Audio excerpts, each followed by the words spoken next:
आज का जो मुख्य मुद्दा है वो मुद्दा है 17वीं बीपीएससी के लिए हाल में कोचिंग संचालक और बीपीएससी के अधिकारियों के बीच जो मीटिंग का आयोजन हुआ था और जो मुद्दा उभर कर सामने आया है कि 17वीं बीपीएससी के लिए क्वेश्चन का 3 या 4 सेट होगा और आयोग रिजल्ट के प्रकाशन में नॉर्मलाइजेशन की पद्धति को अपनाएगी।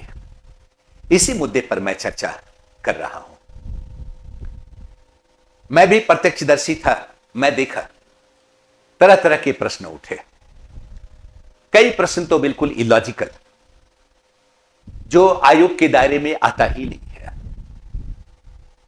जैसे क्वेश्चन यह भी उठाया गया कि भाई ऑप्शनल को लागू किया जाए, ऑप्शनल को हटाने के कारण जो बच्चे सिलेक्ट हो रहे हैं उसकी क्वालिटी जो है पहले से थोड़ी निम्न होती जा रही है। अब ये सिलेबस बदलने का राइट कैबिनेट को है, आयोग को तो है नहीं। कुछ लोगों ने मुद्दा उठाया एज रिलैक्सेशन की, एज को बढ़ाया जाए। अदर स्टेट में पीसीएस में 40 साल उम्र सीमा है, अब यह भी आयोग के दायरे में नहीं आता है। कुछ लोगों ने यह भी मुद्दा रखा चूंकि बिहार वालों के लिए कुछ विशेष मतलब कि सुविधा हो तो क्वेश्चन में बिहार कल्चर के क्वेश्चन की संख्या को बढ़ा दिया जाए।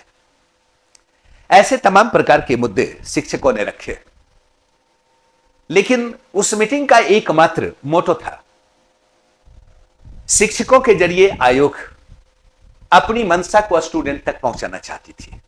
सीधी सी बात है, कोई जानकारी लेना उनका उद्देश्य नहीं था, सिर्फ जानकारी देना उनका उद्देश्य था कि हम ये करना चाह रहे हैं।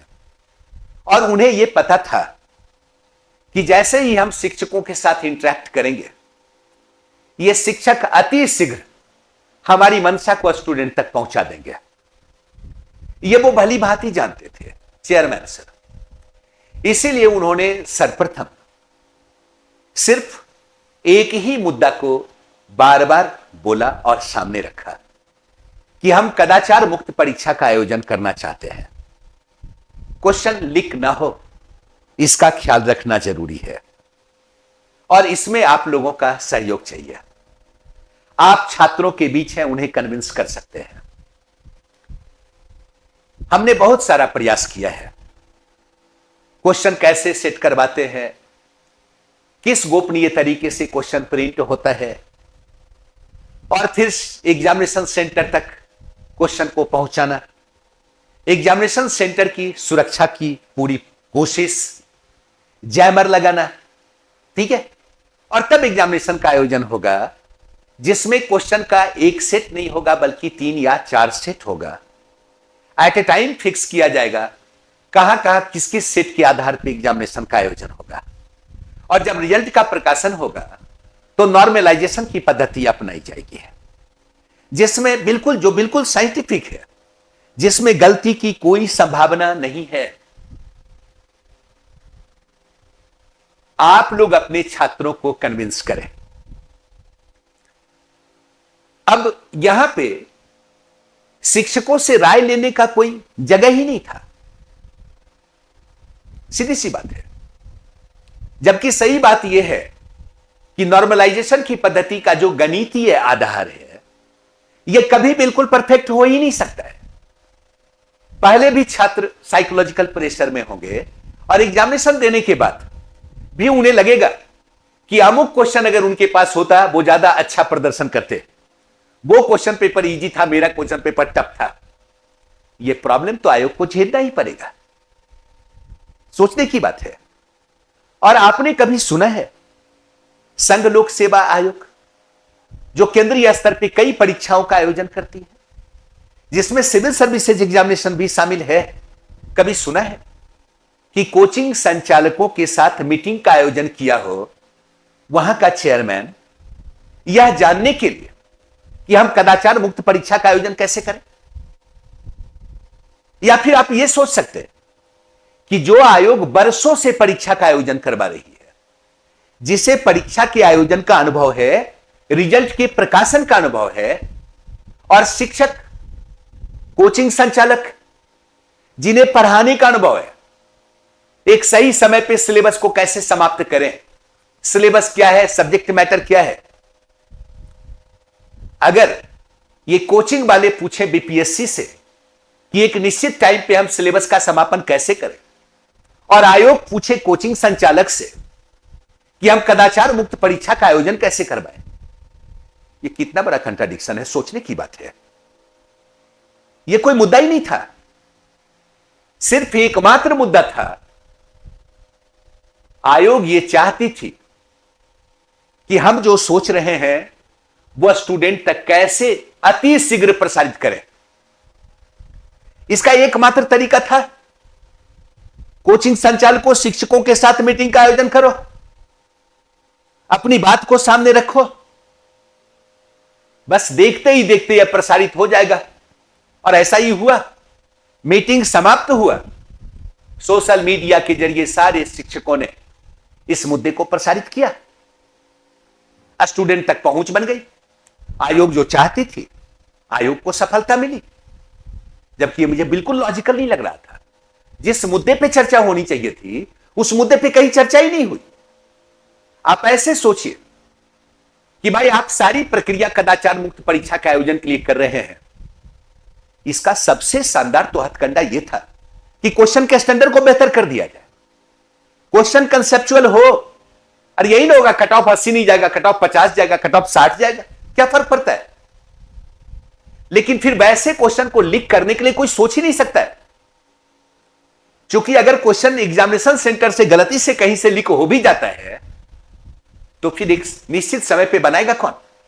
बनाने वाले तो एग्जामिनेशन दे रहे होंगे और बाहर किसी से बनेगा नहीं एक फिक्स टाइम पे। इस मुद्दे पे कोई चर्चा ही नहीं हुई। जो अहम मुद्दा था कि भाई मेंस में जो कॉपी का मूल्यांकन होता है बिल्कुल मैनुअल होता है, बड़ा कंक्रीट पद्धति को अपनाना चाहिए। कॉपी जांचने वाले शिक्षकों को या उनके द्वारा मॉडल आंसर पहले बनाना चाहिए और उस मॉडल आंसर के आधार पे कॉपी का मूल्यांकन होना चाहिए, तब कंक्रीट कॉपी का मूल्यांकन होगा। इस मुद्दे पे कोई चर्चा नहीं थी। यह मेंस में एक ऑप्शनल पेपर क्वालिफाइंग, आपने कहीं सुना है सिविल सेवा में किसी भी राज्य स्तर के परीक्षा में कोई ऑप्शनल क्वालिफाइंग रहा हो? अरे क्वालिफाइंग वो विषय होता है जो उस स्टेट के लिए नेसेसरी है कि भाई आपको वहां नौकरी करना है तो ये लैंग्वेज आपको आना चाहिए हर हाल में। फिर एक एक्स्ट्रा ऑप्शनल क्वालिफाइंग जिसके लिए मशक्कत मेहनत करने की कोई जरूरत भी नहीं है, आयोग का भी एक्स्ट्रा मशक्कत है। इस मुद्दे पे कोई चर्चा नहीं, ठीक है। और किसी भी प्रकार का नॉर्मलाइजेशन अगर होगा वो बिल्कुल परफेक्ट तो कभी हो ही नहीं सकता है। यह तो तब होता है जब एप्लीकेंट बहुत ज्यादा हो, कई शिफ्ट में एग्जामिनेशन हो। जब बीपीएससी में 6 लाख प्लस भी स्टूडेंट एप्लीकेंट नहीं हो सकते हैं, तो वैसी स्थिति में जब एग्जामिनेशन एक ही शिफ्ट में एक ही दिन होना है तो क्वेश्चन पेपर अलग अलग क्यों? सोचने की बात है, यह बिल्कुल लॉजिकल नहीं है। मुझे लगता है कि आयोग सिर्फ यह जानना चाहती थी, चूंकि अन्य एग्जामिनेशन का वो संचालन कर रही है जहां पे स्टूडेंट काफी ज्यादा होते हैं, वहां उन्हें कई क्वेश्चन पेपर की आवश्यकता पड़ेगी, वहां उन्हें नॉर्मलाइजेशन की आवश्यकता पड़ेगी। इस चीजों की जानकारी जल्दी से जल्दी स्टूडेंट के पास कैसे पहुंच जाए, यह जरिया था शिक्षक। और यही वजह था कि शिक्षक के साथ मीटिंग का आयोजन हुआ। नहीं तो फिर भला आयोग और कोचिंग संस्थान के बीच मीटिंग का आयोजन कोई चांस ही नहीं बनता है। सोचने की बात है। अक्सर ऐसा होता है कि आयोग सोचती है कि हम ऐसा क्वेश्चन सेट करें कि लड़के कम से कम बनाए, और संस्थान सोचती है कि हम ऐसा पढ़ाएं कि आप जैसा क्वेश्चन पूछो हमारे बच्चे बनाएंगे। वैसी स्थिति में तालमेल की तो कोई आवश्यकता बनती ही नहीं। इसलिए मुझे नहीं लगता है कि यह बहुत लॉजिकल है और बहुत परफेक्ट नॉर्मलाइजेशन की पद्धति भी कोई होगी, विश्वास नहीं है। स्टूडेंट पे साइकोलॉजिकल दबाव इसका रहेगा, लेकिन बीपीएससी एग्जामिनेशन में एप्लीकेंट ज्यादा नहीं है, एक ही दिन अगर परीक्षा का आयोजन होगा, कोई चांस ही नहीं बनता है कि अलग अलग प्रकार का क्वेश्चन पेपर हो। समझ सकते हैं मुझे जो लगता है। Thank you.